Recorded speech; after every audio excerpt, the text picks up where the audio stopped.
As Olive grew to understand the scope of her task, she began to see how to go about it.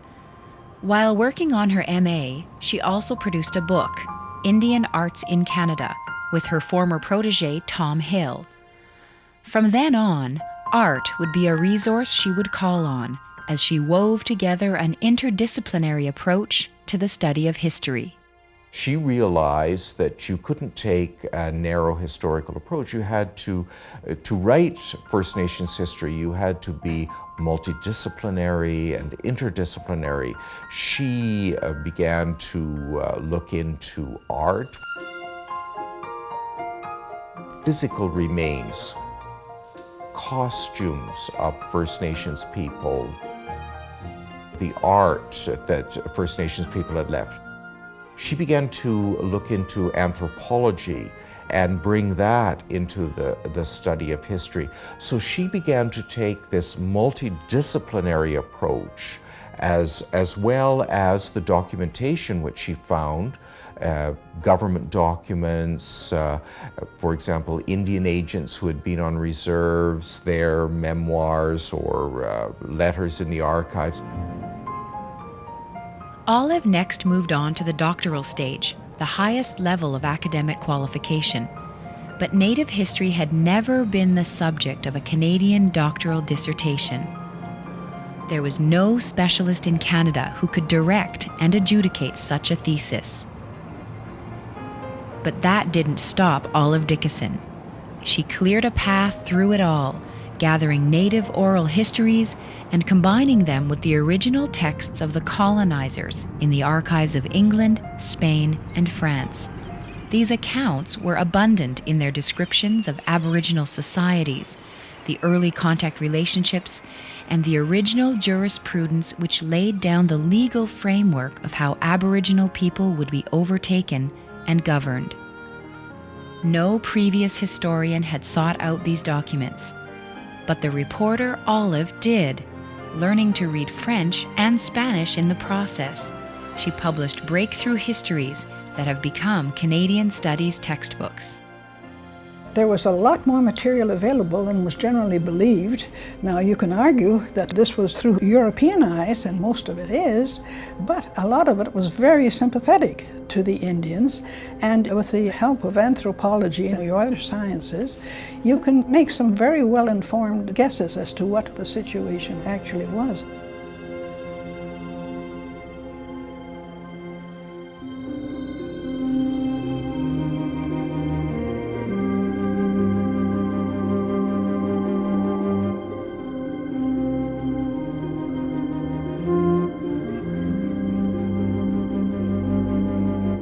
In the 1670s, when the French wanted to proclaim the sovereignty of the King of France over these territories, Jesuit interpreters did the translating and the interpreting. And they had a great big powwow with many native tribes, and they all sang and swore, "Long live the King," and French flags were unfurled and crosses were planted and everything. The French were convinced that according to the law of nations and according to international law and so forth, they had just been establishing their sovereignty and the native people had accepted it. The native people understood that they were getting a very powerful ally who was going to defend them. Bonjour, bien.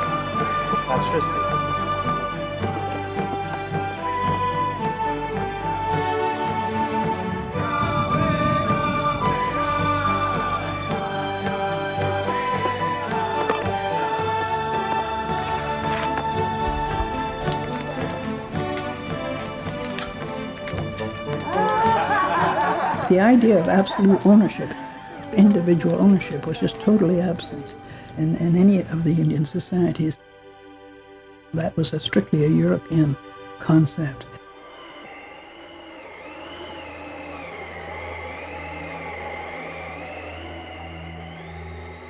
The explorers were trying to find passage through the mountains to the Pacific Ocean, and the pagans found them.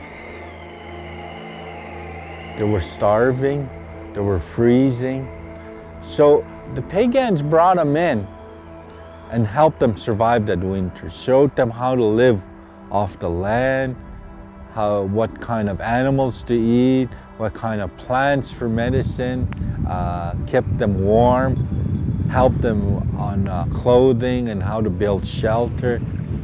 The importance of maps. The Indians drew their maps in terms of days' travel and how long it took to get to a place, and at the time of the year you can expect the ice to form, and it was on the basis of those maps that the Europeans finally penetrated the country and reached the Pacific Ocean.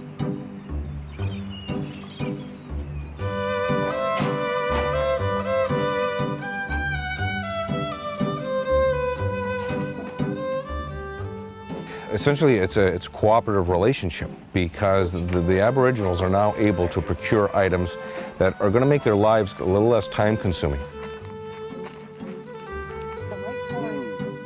The natives' knowledge of the land, the canoe routes and where to go, and also their abilities as guides and interpreters. All of those help to create a mutually beneficial relationship.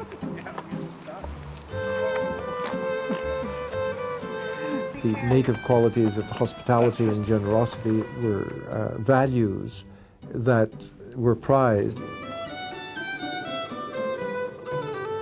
The native medicines, the herbs, the ointments, and so forth, came to be appreciated by the French doctors. They wrote back to France about these medications that they were learning about. The Indians had well-functioning societies, that their societies functioned. The fact that the societies functioned is proven by the fact that the Indians were there when the Europeans arrived.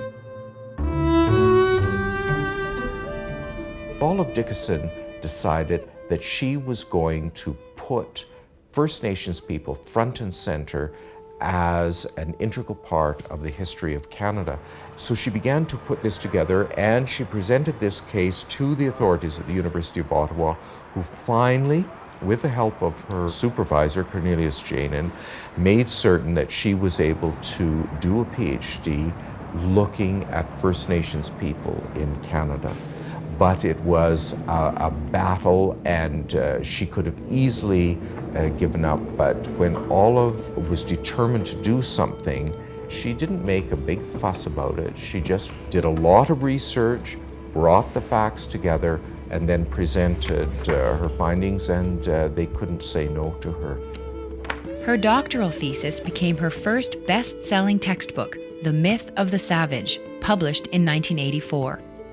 The first occupants of the land are the natural owners of that land. It's very clearly, unequivocally included in Justinian's Code, which was compiled in the 6th century and was the functioning international principles of Europe. It was a principle in Roman law. In fact, the Romans thought it was so obvious that if you could prove that you were a first owner, that ended the argument, if you were a first inhabitant of a land. So how did they get around it? How did the Europeans get around that? Human in form only. You see that expression in some of the earlier writings, that they were human in form only, and therefore didn't have the same rights as real humans, which the Europeans were.